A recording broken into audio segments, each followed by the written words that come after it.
Hello, and welcome to episode 32 of the Women in Manufacturing Association's Hear Her Story podcast. In anticipation of National Apprenticeship Week, this episode will discuss the impact of registered apprenticeship programs in relation to the manufacturing industry. We're excited on this episode to feature Amy Volz from Trane Technologies and Becky Calwell from Jobs for the Future, as both incredible women have extensive experience with registered apprenticeship programs. This episode was recorded live at the Women in Manufacturing Summit in San Diego, California, where both women led a breakout session about creating opportunity for all with apprenticeships.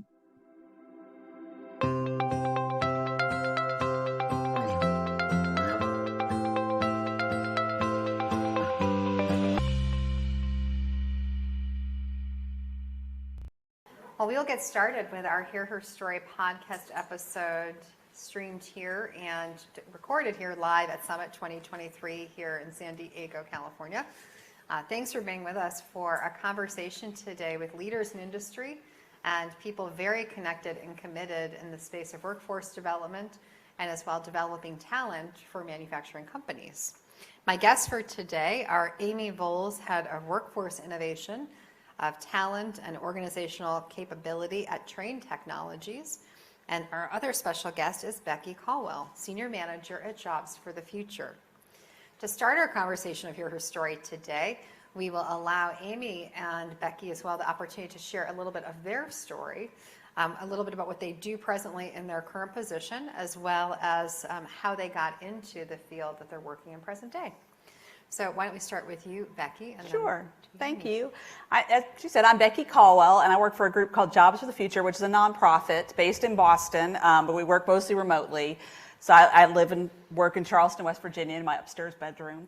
But I came to workforce development. If you ever meet anybody from workforce development, you're going to find out they came to it by accident because no one majored in that in college. So I came out of journalism, went to communications, and then ended up working workforce development for a manufacturing institute. And that's how I learned about manufacturing. And I started out organizing camps for kids to learn about STEM and to learn about manufacturing. And that sort of evolved into this big apprenticeship project. And from that organization, I moved to Jobs for the Future. So that's how I ended up where I am.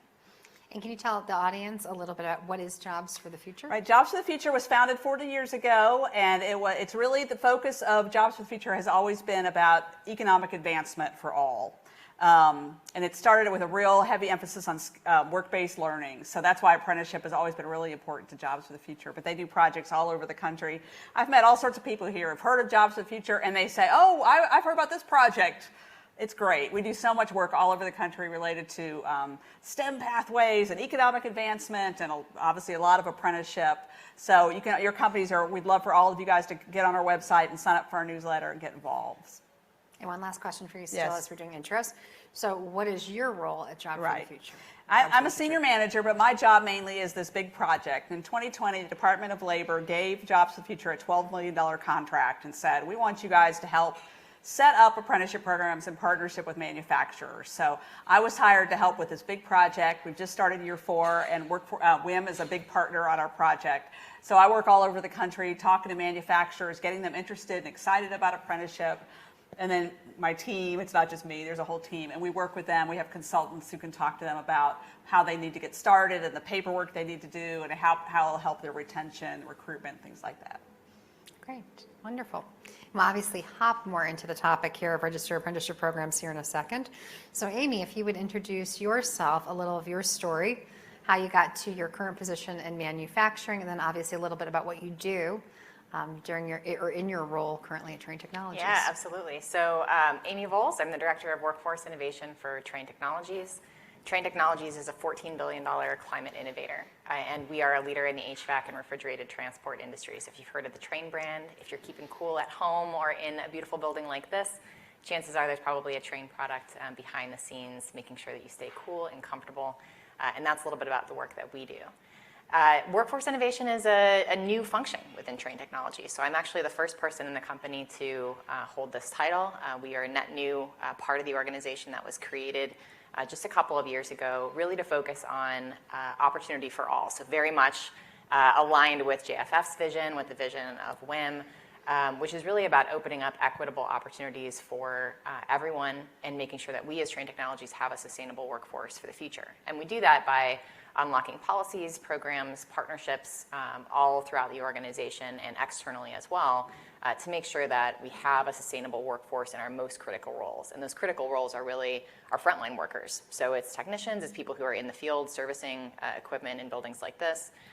It's also people who are in the plants actually building the product and who are on the line. And so that's really the core focus of the workforce innovation team. Much like Becky, I sort of came to the work by accident. So I'm a veteran marketer with 20 plus years of experience in the marketing space. And my approach to this work has been very much from kind of a storytelling standpoint and uncovering all of the good that exists here that just doesn't get talked about very much, right?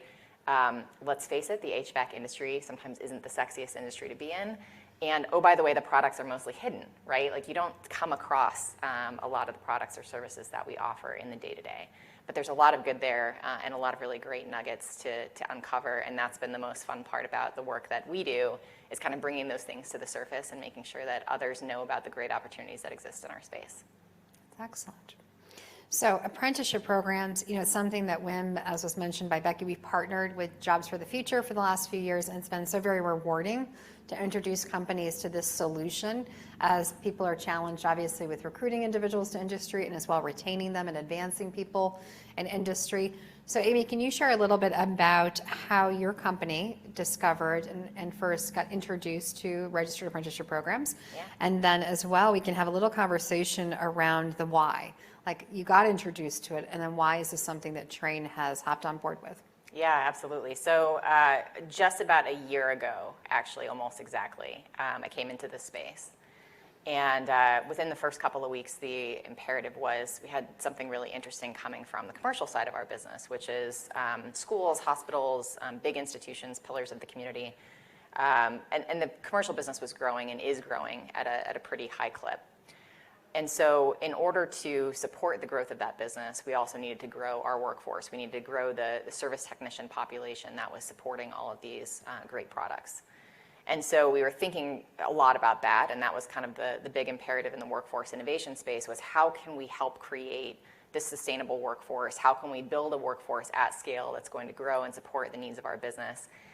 And oh, by the way, how can we do that super, super quickly? Right. So about a year ago, I was at Summit and sitting in the audience and listening to Becky's presentation with JFF. She was sharing an example of some work that they had done with another company, talking about how great apprenticeships were. And that was the idea that was sort of starting to bubble at the back of our minds collectively as an organization, was what if we built a registered apprenticeship program that didn't only work in one part of the country, but could work nationally and could help us grow what's a really critical part of our business at scale, and then do that year over year forever, hopefully, yeah. Right? And so it was thinking a lot about that, and listening to Becky, got super excited, and we were able to partner together really quickly. So we as Trane Technologies were able to take advantage of a great partner like JFF. Is an organization that not only is super passionate about this space, but is able to help companies really leapfrog quite quickly and develop and grow in ways that really aren't possible when you're trying to just kind of do it on your own. So for us, it's been a really tremendous success so far. We just launched our first cohort in February of this year, second cohort in August, and we're looking for another group coming up just in January. And the growth has really been tremendous. So started with 26 apprentices this year across the country. We're now supporting over 80 apprentices in 26 states, and next year it'll be a few hundred all over the United States. So it's really been tremendous. That is truly phenomenal. And I know you folks are hosting a session, I think? We are. At Summit. So for more of the intricacies of how to start a program and the how-tos, I think that will be a follow-up. But kind of getting back to the why. So why registered apprenticeship programs, and how does that connect with improving diversity, equity, and inclusion at Trane and in companies generally? We can have you weigh in as well after Amy does. Mm-hmm. Yeah. Becky. So I mentioned the term opportunity for all.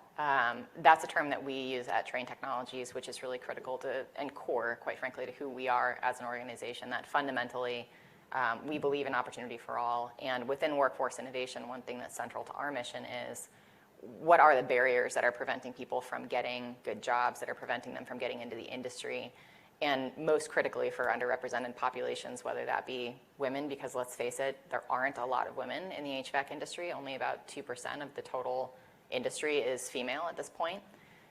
Or whether that be people who just simply didn't think that a job like this was possible for them. How can we identify the barriers that are in place to both learning about roles like this and participating in programs like this? Registered apprenticeships in particular are fantastic because the way the programs are structured, it means that anyone, regardless of their background or experience, can come in and have a vehicle that they can learn, they can grow, and you know from the point at which you enter into these programs, you're going to be supported, in our case, over what's a 4-year duration. So there's wage progression that's happening over the course of those 4 years. You're not getting into a position and then just going, well, I'm learning a whole lot, but am I going to be compensated for this? That doesn't happen in a program like this, where there is defined wage progression. There's mechanisms in place to make sure that performance is being compensated appropriately over the duration of those 4-year programs. And one great thing about the program that we have as well is it's completely free. So it's an earn while you learn model. You can come in with no background in the industry, no connections in the industry. It doesn't require a 4-year degree. And you come in on day one, you're paired with a more senior technician who's there to make sure that you're successful and there to make sure that you're supported in your role. And over the course of 4 years, you're earning while you learn.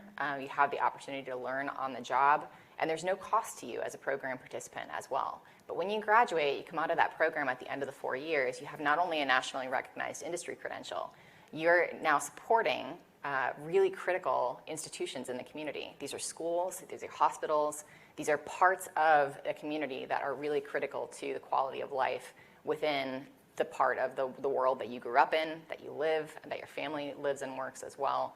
And we've got folks who are behind the scenes kind of making that possible for everyone. So you have the opportunity as a participant in a program like this to really reinvest in your community in a pretty significant way. And oh, by the way, they're very lucrative roles as well.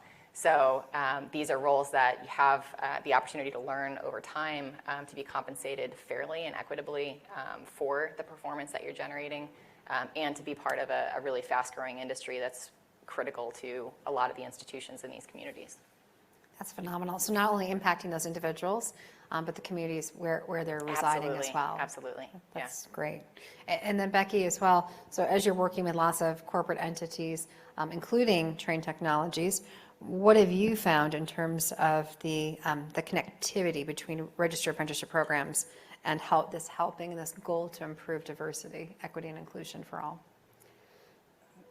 You know, we think it's a great tool. It's one of many tools you can use to build your workforce. But the great thing about it is that you are, instead of just advertising a job, you're telling people in the world this is a career path. And it opens up the eyes of someone's looking at a job ad and they see apprenticeship and they're less intimidated. They might apply for a job they wouldn't have applied for before because they think this group's going to teach me. And if I was a parent and I saw an apprenticeship, I would tell my son, you know, you don't have to know it all. Just try it out. They're going to teach you. So it opens up a career pathway to new people. So it does improve your recruitment.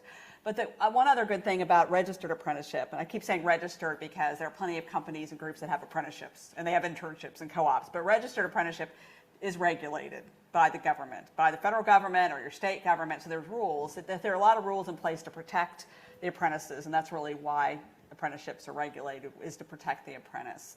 But there's a lot of things in there about there has to be anti-harassment training, and there has to be someone in charge of EEO.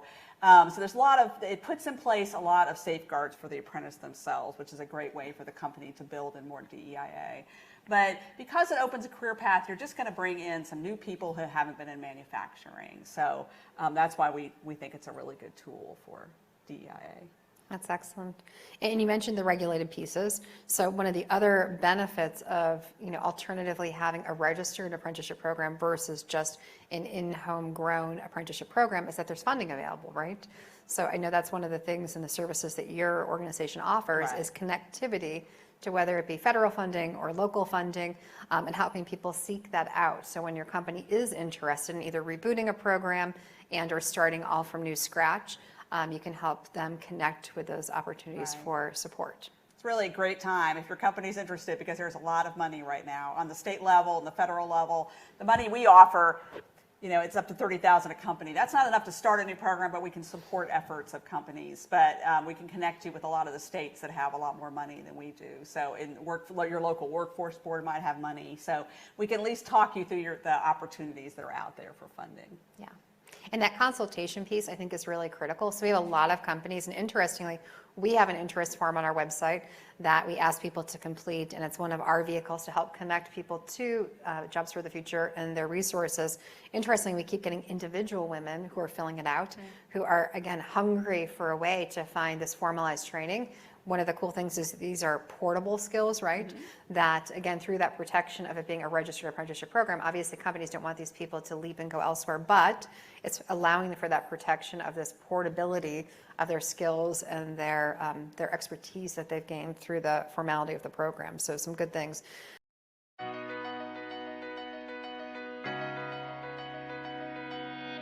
More and more females are inquiring about the apprenticeship program because they know it's a great way to better themselves and provide for their families.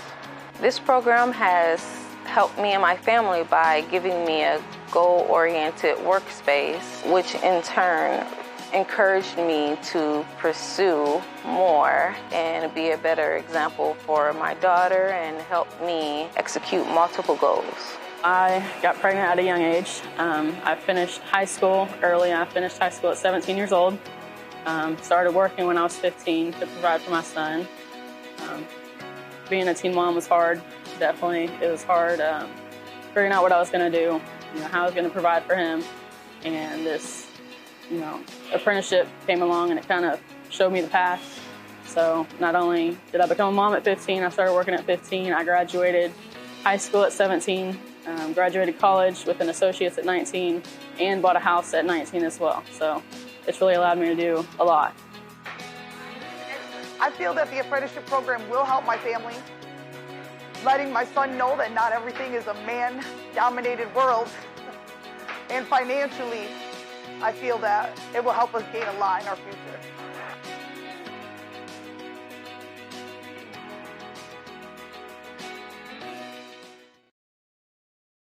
You make it, let EMC protect it. From tailored protection to essential coverages, EMC insurance companies can provide your manufacturing business with the right insurance to keep your operation running smoothly.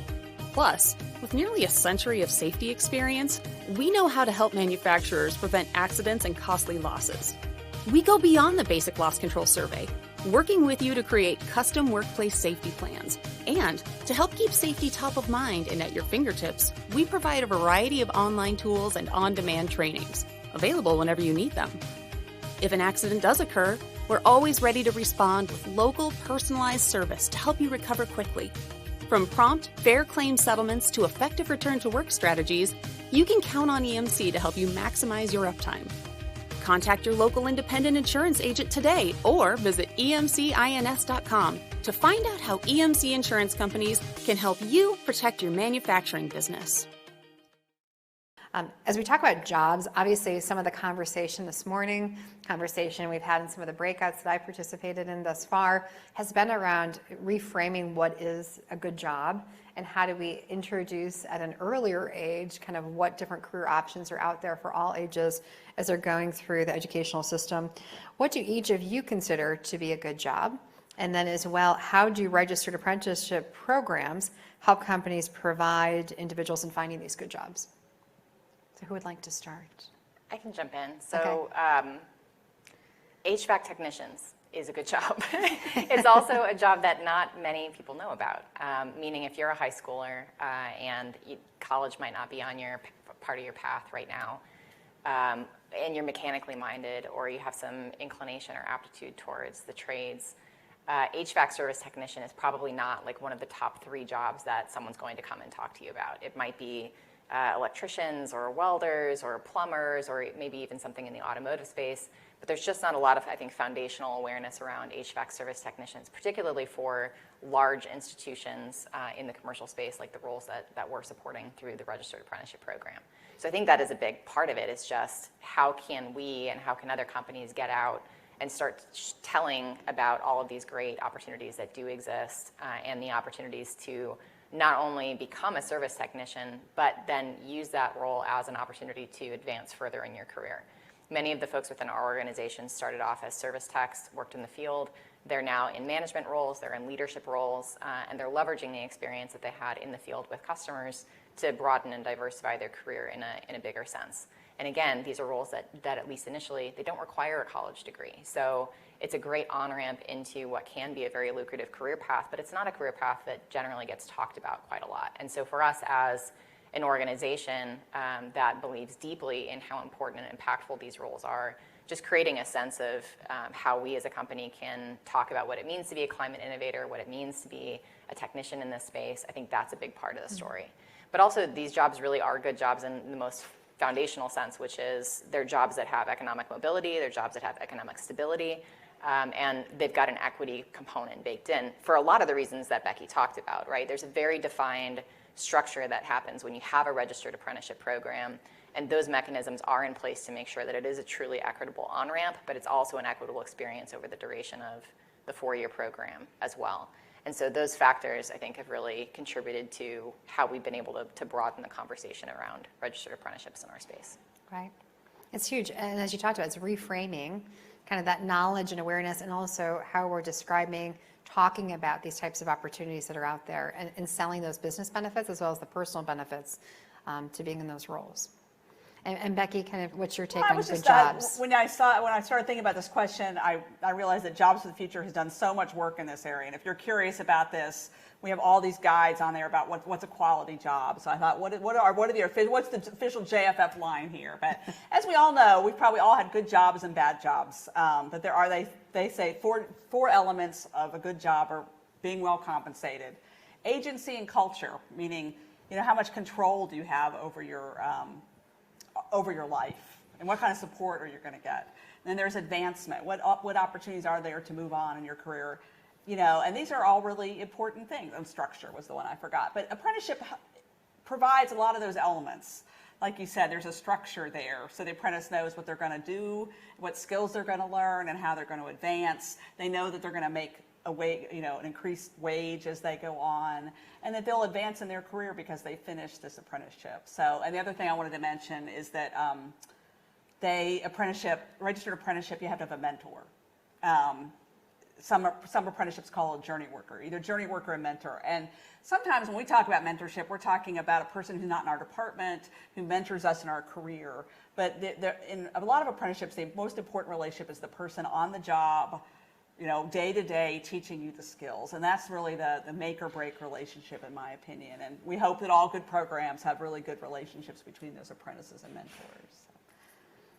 Sounds like a very important role, for sure, that mentor person who's guiding and influencing and being that point of contact for those people going through the experience. So I'm sure a lot of people listening to this episode, either live today and or at a future date, may wonder, this all sounds great, but how do I get started? How do I adopt something like this, or even just begin investigating something like this for my company?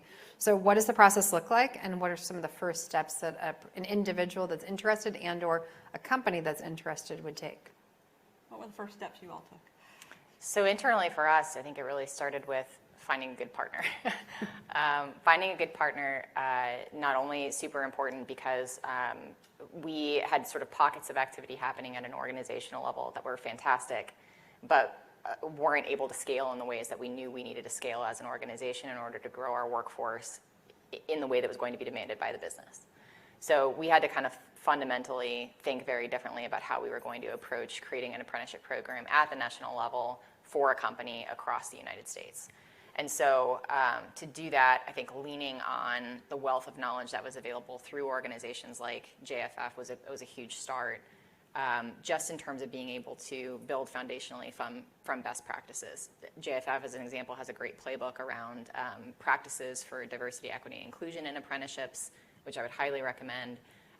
Just making sure that we were starting in the right way and that we weren't intentionally baking in things that would be limiters to our growth longer term was really critical. So that partnership was a big contributor towards, I think, making sure that we were building the structure in the right way. And second, I think for us, was just around building a coalition of folks. Within any business, there's always people who feel really passionately about something, and they never stop talking about it, even when no one wants to listen. And in this case, that was really important and critical for us because there were a few sort of points of light within the organization that we tapped into who became really strong voices for the program and who were super passionate about the space, but were just waiting. They were waiting for it to happen, and then once it happened, they were fully behind it 100%. That's great. And were really able to advocate and help move things forward in a new way. So we tapped into those folks, we listened to them, we brought their perspective into what we developed and helped kind of move the program forward in that way. And then the last thing I would say is just, don't be afraid to bust the barriers. We are an organization that has a core principle of daring to do things differently. And the notion of kind of being bold and acting boldly is baked into our DNA as an organization. And when we look at a program like Registered Apprenticeships, we're thinking about from the standpoint of opportunity for all. So that means for us as a part of Trane Technologies and workforce innovation, it means how do we reduce barriers to having people into programs like this? And how can we find them? How can we identify them? And then how can we systematically break them down so that we can get the broadest population of people into programs like this and truly open up that aperture a little bit? And so for us, one of the things that we did was in our related technical instruction part of the apprenticeship program, which was really the book learning sort of portion of the apprenticeship. Traditionally, RTI programs are done through in-person instruction. And what we found when we were listening to these loud voices within the organization was that can be really limiting for people who even represent the dominant population, which meant an apprentice would essentially do their job on the day-to-day. They'd work 8 hours on a job site. Then they'd get in their car and they would drive what could be up to 90 minutes to a community college, as an example, to sit in a classroom and take instruction. And then they'd get in their car and drive home and wake up at 5 a.m. the next morning and do the whole thing again. And that's hard enough for the dominant population, but if you're part of an underrepresented population, like women in the industry as an example, that becomes almost impossible to where it's a hindrance to you participating in something which can be actually having a generational impact on your life and on the lives of your family and the communities in which you live. So that was something that very intentionally, again, because of some of the research that we had done with JFF, we were able to look at the program structure and say, is there a better way to do this? And so we baked in online instruction as a matter of course to the program versus requiring that in-person component, which is something that's, I think, going to help us to kind of broaden that population. That's great. And so that's something, are you seeing that with a lot of companies, Becky, that they're taking into account some of those barriers and making changes to how they adopt and they create these programs? The most forward-thinking ones are. I mean, the ones that know that they have to make some changes to make it easier. And it is different because their program was national at a lot of different sites. Some companies are very local, and they have a great relationship with their college, and they know those programs are great, and they're already using them. That works great. But the national programs or companies out in rural areas that don't have access to a community college, they have to be more creative, and we encourage them to be more creative and find solutions to that. So, you asked about how to get started. Definitely you have to have support from the top, which I think you guys had to do this. You just can't, there's no point in getting started if you're not going to get the support from the top. But once you have that, the important thing is to think, what is our most dire need? What's the position we need? Because our apprenticeships are very occupation focused. That's where it all starts. It's, industrial maintenance, or it's a welder, or it's an electrician. So once you have those two things in place, then you can start searching around for what resources are available in your community. Every state has an apprenticeship office now that will help you out. And there are, we're one of 16 intermediaries now in the country doing this. They have Department of Labor contracts. They have them in IT and healthcare and manufacturing. I feel like I'm forgetting some. Supply chain, Fastport is a big logistics one. So there's an education one now, there's an energy one, there's one focused on semiconductors. So there are these organizations out there that are just waiting for you guys to call and ask for help, because that's what we're here to do. So. Well, I know we have a more in-depth session with you two, again, about the how-tos, the processes that kind of is involved in adopting and exploring registered apprenticeship programs. Hear her stories about women's stories. So I wanted to kind of circle back to that in your two stories. So I know we, as women leaders and participants in the manufacturing industry, we've received lots of advice over the course of our career. Some good, some really bad advice as well. So as you look and reflect on your career journey, Might you be willing to share what is the best piece of advice that you've either received and or shared that's hugely impacted your career? Maybe we'll start with you, Amy. Yeah, sure. So I'll start by saying I'm a runner, which has been a kind of a weird identity for me to take on, because I didn't actually start running until I was fully in my 30s, and I didn't enjoy it for much longer after that. But being a runner has taught me a lot that has transferred over into my work life and into my career. And I've done about a dozen half marathons at this point. And in a race that's that long, someone's always passing you, right? Like there's always people who are faster than you are. But there's also a whole hell of a lot of people behind you as well, right?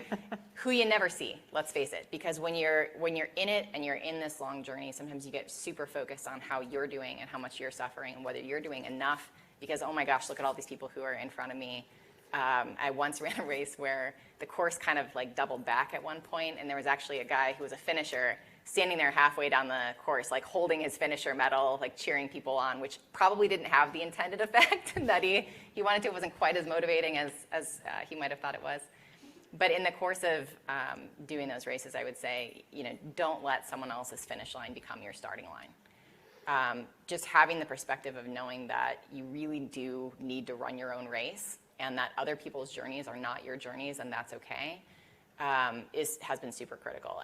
And by that, I mean just having your own definition of success. I think especially particularly early in our careers, if you're ambitious, and especially if you're the only in a room, there's a temptation to want to prove yourself and to continue to be the best, the next, and raise that bar and continue to raise that bar.